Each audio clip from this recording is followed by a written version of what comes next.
This video was sponsored by Power Circle Clothing and Headbusters Food Company in association with Cook Up Unlimited. Cook up, Power Circle, we get the check. Then it's more what them feel like, you know, say you're the baddest thing, hey yo, run the tune. Yo, Dennis here back with another vlog. Y'all already know, for those of y'all that's on the new, please like and subscribe, hit that notification button. Y'all already know. You're welcome. You're welcome. And for all my family members, what up? Y'all already know what the lick reads. So anyway, we're going to kick it off with yet another installment of movies that changed my life. So last episode, what was it? Crush Groove, right? For those of my family members, y'all already know how we started off. So if you watched that episode, I'll probably leave a link in the description below, or you can have, it'll probably be a link. It's going to be a link, you know, after the episode. You can go check that out. Matter of fact, binge watch all the vlogs right quick. And before we get into it, before I start, we answered the call. I definitely got a lot of stuff y'all want to see me try. Like, man, you in the studio all the time. Boy, y'all know I've been working diligently. I mean, y'all probably can see the logo back there. Well, it's actually on one of the Macs. You know what I'm saying? 3 Feet No Pressure Volume 1 is officially done. We're currently putting the finishing touches, the mixing and the mastering. I'm gonna definitely need y'all support on this one. And it's also will be playing exclusively on Bandcamp.com first, and after it will be on all streaming platforms soon after. So make sure y'all show y'all love. And man, I just want y'all to hear it, man. You know what I'm saying? A lot of dope artists on there. This is my journey. Y'all already know we talk about it all the time. Make sure y'all check out that 3 Feet No Pressure documentary. Follow behind 3 Feet No Pressure Volume 1. So now that we got the promo out the way, let's get into the movie stuff, shall we? So anyway, the next movie, if y'all, like I said, if y'all have been paying attention, then you already know what the next movie is going to be. But for those of you that don't know, this is a definite classic. This was actually played in my household. This movie was definitely way before my time. I wasn't even born then. I'm an 80s baby, but this movie came out in the 70s, and it was definitely a cult classic. Y'all already know, if you have been watching, it's none other than Dolemite, the late great Rudy Ray Moore, rest in peace. This was a cult classic, one of the iconic blaxploitation films, the most iconic blaxploitation film of all time, and you can name a couple of them. Like this, you can put this up with the Superflies and all your favorite, the Shafts, all of that. Eddie Murphy did somewhat of a biopic on Rudy Ray Moore's life and the making of Dolemite, so you kind of see it was badly written, badly shot, all the bloopers and in between. So it was definitely an inspirational story, and it gave you a kind of the insight of what this movie was. But not to talk about the movie, because we're definitely not doing a review on it. By the way, the movie is Dolemite Is My Name, so make sure y'all check that out on Netflix. Shouts out to the late great Rudy Ray Moore. And big shout out to the King, Eddie Murphy, for bringing that thing to life. And also, I was going to do a review on Coming to America too, but we're going to save that and just talk about it as a whole, as a one big vlog.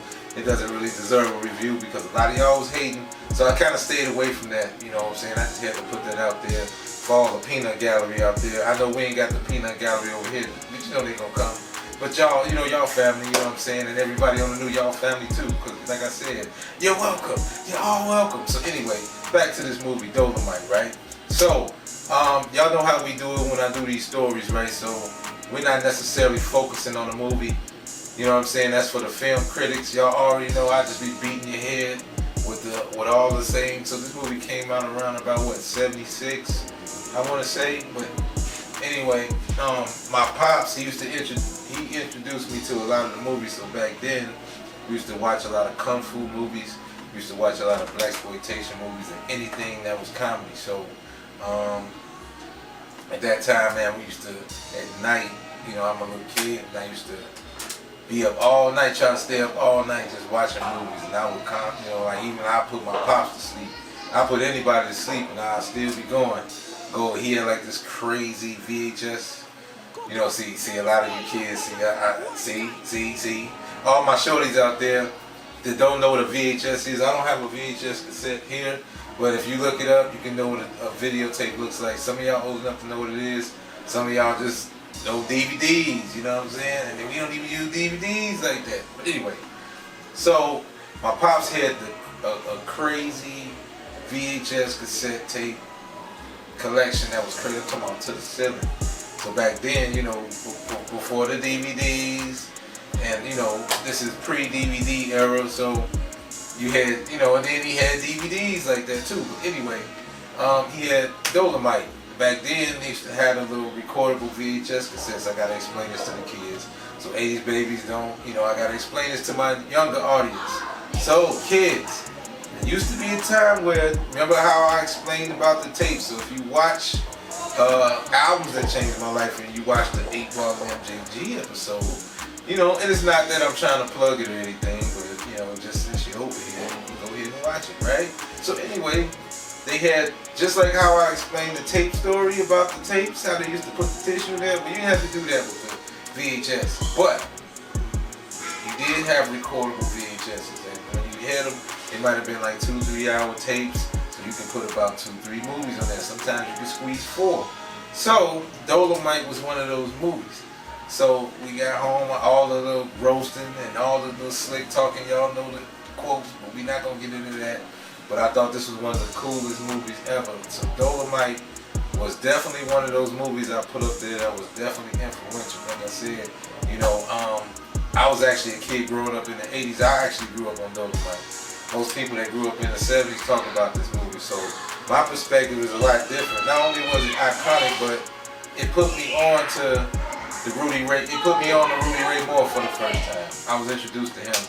And then of course, Petey Wheatstraw, the Devil's Son-in-Law. I mean, we can talk about all the iconic movies Rudy Ray Moore has done in his time, in his tenure. So y'all already know, but this is not one of those. So you got Petey Wheatstraw, the Devil's Son-in-Law, Dolemite, the Human Tornado. You can just sum it all up into one, right? So this is pretty much dedicated to Rudy Ray Moore for sure. And this is definitely one of the unsung heroes, as y'all should know.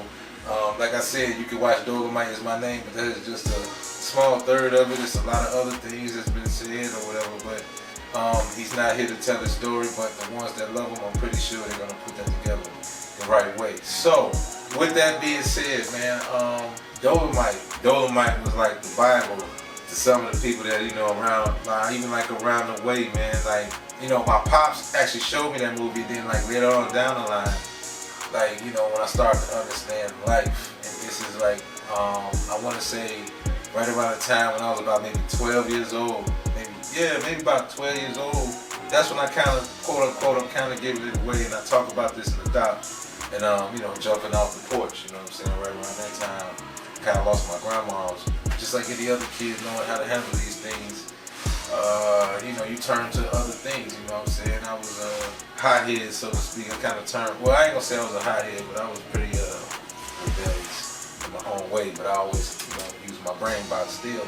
So even with that, just learning how to cope with that, I ended up jumping off the porch. So anyway, yeah, this movie was definitely iconic. It was definitely stable in my household. All my uncles played it. I had great uncles, no, not for nothing, not to glorify the blaxploitation era or even some of these things, but I had like real live hustlers, pimps in my family, you know what I'm saying? Not to brag on it, but I had these type of figures that we seen on TV. I had these as family members, like great uncles, friends of the families, these are the kind of people I grew up around in some way, shape, or form, or even just around the neighborhood. That lifestyle was kind of fascinating for me as a kid. Not that I wanted to be a pimp or anything, but just the whole. At that time, I didn't know it was a spoof or some sort of comedy, but it was more like, if you're a young kid, you probably like, dang, that's what they talk like, because some of that stuff, even though he was cracking jokes and doing all the cool, cheesy karate moves and all that, got a whole bunch of women, and what went on in that movie. You seeing all this stuff, and I'm like, dang, this is like a reflection of some people I actually really know to some degree, and this is in the 80s and 90s, you know what I'm saying? That movie, along with other movies, but it was all about Rudy Ray Moore, so my whole story is just my introduction to Rudy Ray Moore. So once I seen Dolemite, that kind of intrigued me to watch everything else. Back in the day, for you kids out there, we used to go to Blockbuster Videos. There used to be a spot back in the day. That's why I said a lot of these, when it comes to movies, a lot of the fun memories I have is usually with my pops. You know what I'm saying? So a lot of times you're gonna hear me refer to my old man in a lot of these. On the ride home, my pops used to always take us to this old video store on the way home. I don't even think that chain exists no more. But it was Windy City Videos, I believe is what it was called. And Windy City Videos had a dope selection. This is pre-Blockbuster Video. I think Blockbuster Video was just getting ready to start bubbling. But you had your mom and pop video stores that you rented movies from, video games and stuff like that. So back in the day, you know, every now and then, you know, and we always rented movies every week. So every week, my pops, we'll rent movies maybe about 2 times out the week. You know what I'm saying? And my pops would dub them, or he'd just watch them just for the fun of it. If he didn't buy it, he would get some of the rare because he already had a crazy collection. He'd go get, you know, I'd give me a little video game or 2. Rent it for the week, you know what I'm saying? You know, whether it was Nintendo or Sega Genesis, you know, I was one of those things. You know, that was my vibe back then. But with the movies, all the blaxploitation movies, he would have me pick a couple movies, and then he'd pick a couple movies, and he would be flipping out because I come back. What are you doing, man? You messed up my vlog, man. So anyway, my son Pablo, he likes to interrupt my vlog sometime, right, man? So, you know, this is like tradition. So, I be trying to get my son. My son, he like YouTube. He like to do all this stuff. And pretty soon, you know, he's not even grown. He's just, this kid is made for YouTube. Not that I recommend the young ones get addicted to YouTube, because for kids, it's addictive. But anyway. So Dolemite, I would probably not let my son watch Dolemite, for the record. He's about 4 years old. I was kind of introduced to it early, and I probably discovered it on the own. See, back then, my parents was young, so a lot of stuff that my pops would watch, I would watch. He didn't really hide nothing from me. So we was watching like all these other movies that I would mention, you know, in the 80s or whatever. We used to watch everything, like I said. So Dolemite was one of those movies that changed my life, and it had a nostalgia to it. I've always been fascinated with everything from the 70s. So a lot of movies you might hear me talk about within these stories, you're probably gonna hear them in movies that changed my life. You'll be surprised. So that's why I said so. Dolemite was one of those movies for sure, hands down. So rest in peace to the late great Rudy Ray Moore. And that is my story, and I'm sticking to it. Movies that changed my life. Dolemite.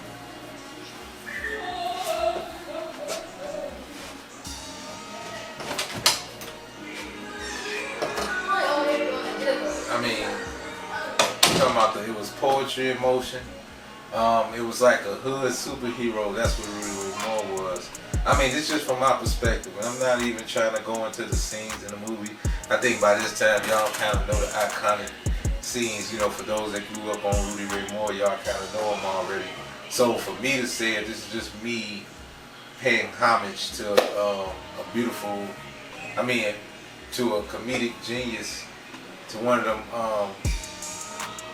This is me paying homage to one of the unsung heroes of our time, you know what I'm saying, that don't really get talked about too much and could easily be forgotten, but he could never be forgotten. He's got everything to do with hip-hop, rap, just everything. Like, he's a part of hip-hop as well. It's a lot of West Coast artists, it's a lot of artists over generations that kind of kept his name alive in some way, shape, or form. Even up to the day he died, and even up to now. Like, as you see, you can watch Dolemite Is My Name and just kind of get a little glimpse of inside the world, behind the scenes of Rudy Ray Moore. And it was a dope thing to see. Even though they based it around the movie Dolemite, the actual Dolemite, if you've seen it or if you grew up on it, just like if you watch House Party, there was a scene in there where Robin Harris, the late great Robin Harris, was talking in the scene with kids, and he was talking about he rented a couple videos, Dolemite. You like Dolemite, don't you? You grew up on them, you know what I'm saying? Like, that was like my pops. Well, he wasn't like that, but that statement in itself, like, that's just to go to show the testament to Dolemite. Like, they even slide him in movies. You probably seen skits from A Living Color that probably, mimic and make fun of pimps and comedic. You know what I mean? Everybody's done it, man. So that was it, man. I ain't gonna keep rattling on and on. That's the end of that. So I'm probably rambling all over the place. But we gonna put it all together to make it make sense, right? You already know. So anyway, make sure you like and subscribe, hit that notification bell, and please make sure you go check out 3 Feet No Pressure Volume 1 when it comes out. Drop it May 15th on Bandcamp.com, and then later on down the line, June 13th. It drops exclusively on all streaming platforms, exclusively.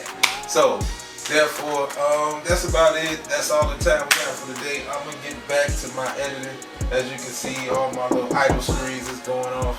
Somebody is knocking on my door, probably my little baby kid's son. So, I'm gonna get up out of here. And as always, y'all all know my slogan. Keep God first, stay sucker free, and by all means get to the money.